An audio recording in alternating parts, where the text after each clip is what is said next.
అందరికీ నమస్కారం. ఈసారి మన తూర్పుగోదావరి జిల్లాలో దీపావళి అత్యంత భద్రతగా సేఫ్టీ ప్రమాణాల ప్రకారం ఎటువంటి ప్రమాదాలు జరగకుండా చేయాలనే ఉద్దేశంతో మన తూర్పుగోదావరి జిల్లా ఎస్పీ గారు అన్ని రకాల manufacturing units, wholesale points, stock పాయింట్లపై నిరంతరం నిఘా ఉంచడం జరిగింది. అలానే కంటిన్యూస్గా ఇన్స్పెక్షన్స్ కూడా చేయడం జరుగుతుంది గత 15 రోజుల నుంచి. అందులో భాగంగానే ఈరోజు ఎస్పీ గారికి రాబడిన సమాచారం మేరకు చాగల్లు గ్రామ పంచాయతీ అవుట్స్కట్స్లో మట్టా శివనారాయణ గారి పొలంలో కొంతమంది వ్యక్తులు అక్రమంగా దీపావళి బాణసంచాన్ని తీసుకొచ్చి ఎటువంటి ప్రమాణాలు పాటించకుండా, భద్రతా ప్రమాణాలు, పర్మిషన్స్, లైసెన్సులు లేకుండా అక్రమంగా దీపావళి బాణసంచాన్ని తీసుకొచ్చి మందుగుండు సామాగ్రి తయారు చేయడానికి ప్రయత్నిస్తున్నారనే సమాచారం రావడం జరిగింది. ఈ సమాచారంతో పోలీస్ సిబ్బంది, ఎస్బీ సిబ్బంది జాయింట్ రైడ్ చేయడం జరిగింది.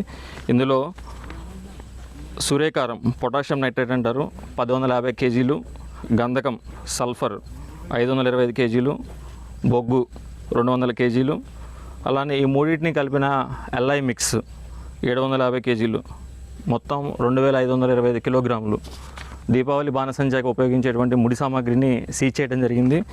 ఇందులో భాగంగానే టాటా దోస్త్ వెహికల్, అశోక్ లైలాండ్ ఈ 2 వెహికల్స్ని కూడా సీజ్ చేయడం జరిగింది.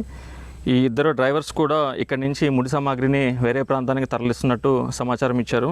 ఇందులో ప్రాథమికంగా ప్రధాన తయారీదారులు పండూరి అన్నవరం, తాడేపల్లిగూడెంకి సంబంధించిన వ్యక్తి, ఆత్కూరి వేణుగోపాలకృష్ణ, చాగల్లు లిమిట్స్, వీళ్ళందరూ కూడా ప్రధాన ముద్దాయిలు. అలానే మట్టా శివనారాయణ గారికి సంబంధించిన పొలం ఇది. దొనక మురళి, వనగట్ల గ్రామానికి సంబంధించిన మేస్త్రి 9 మందిని ఒంగోలు, గుంటూరు పరిసర ప్రాంతాల నుంచి కూలీ నిమిత్తం తీసుకురావడం జరిగింది. వీరిలో 7 మహిళలు, 2 పురుషులు ఉన్నారు. వీరందరినీ కూడా వారి స్వగ్రామాలకు తరలించడం జరుగుతుంటుంది.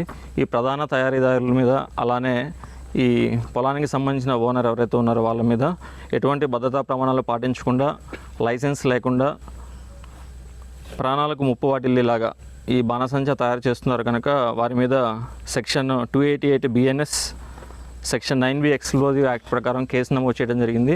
దర్యాప్తు కొనసాగుతుంది.